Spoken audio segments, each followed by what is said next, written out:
ఓం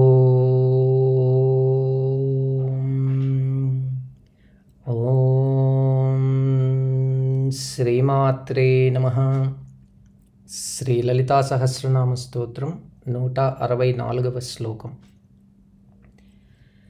సంసార పంక నిర్మగ్న సముద్ధరణ పండిత యజ్ఞప్రియా యజ్ఞకర్త్రీ యజమాన స్వరూపిణి. సంసార పంక సముద్ధరణ నిర్మగ్న పండిత.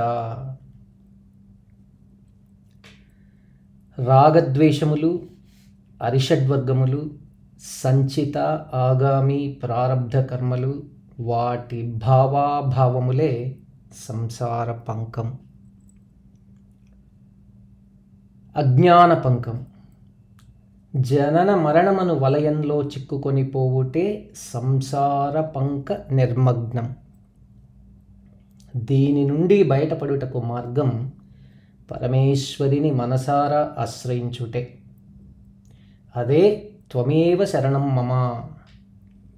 సాధకులు ఆర్తుల యోగ్యతను అనుసరించి తరుణోపాయమును సూచించగల దిట్ట అమ్మ.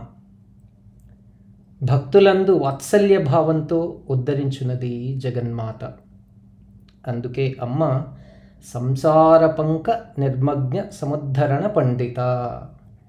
ఓం ఐం హ్రీం శ్రీం సంసార పంక సముద్ధరణ నిర్మగ్న పండితాయై నమః. యజ్ఞప్రియా, వివిధ దేవతలను ఆహ్వానిస్తూ అగ్నిముఖంగా ఆహుతులను సమర్పిస్తూ చేయబడు క్రతువులనే యజ్ఞములంటారు. యజ్ఞము వలన దేవతలు సంతోషపడతారు, వర్షాదులను ప్రసాదిస్తారు. అనాథులకు చేయూతనివ్వటం, విద్యను ఫలితము ఆశించక బోధించుట అన్నది కూడా యజ్ఞ సమానములే. దేవ పితృయజ్ఞములు సర్వదా చేయవలసినవి. జగన్మాతకు యజ్ఞములనిన ప్రీతి. పరమేశ్వరి యజ్ఞస్వరూపం. అందుకే అమ్మ యజ్ఞప్రియా. ఓం ఐం హ్రీం శ్రీం యజ్ఞప్రియాయై నమః.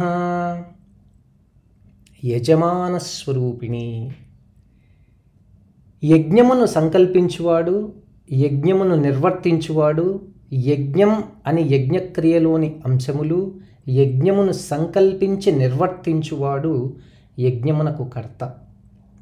అహం హి సర్వయజ్ఞానాం భోక్తా ప్రభురేవ చ.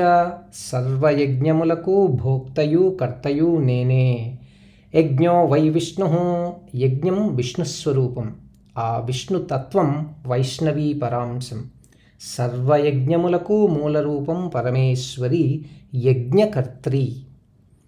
ఓం ఐం హ్రీం శ్రీం యజ్ఞకర్త్ర్యై నమః. సర్వమునకు శ్రేయస్సునిచ్చున్నది యజ్ఞం. యజ్ఞమును చేయుటకు ప్రేరణనిచ్చున్నది పరమేశ్వరి. యజ్ఞమును నిర్వర్తింపచేయువాడు ఆచార్యుడు. యజ్ఞమును స్వయంగా నిర్వర్తించువాడు కర్త. యజ్ఞమును ఆచరించుటకు కారణభూతమైనది పరమేశ్వరి ప్రేరణ. కావున పరమేశ్వరియే యజ్ఞమునకు యజమాని. యజ్ఞ ఫలమునిచ్చున్నది, యజ్ఞమునకు రూపైనది జగన్మాత యజమాన స్వరూపిణి. ఓం ఐం హ్రీం శ్రీం యజమాన స్వరూపిణ్యై నమః.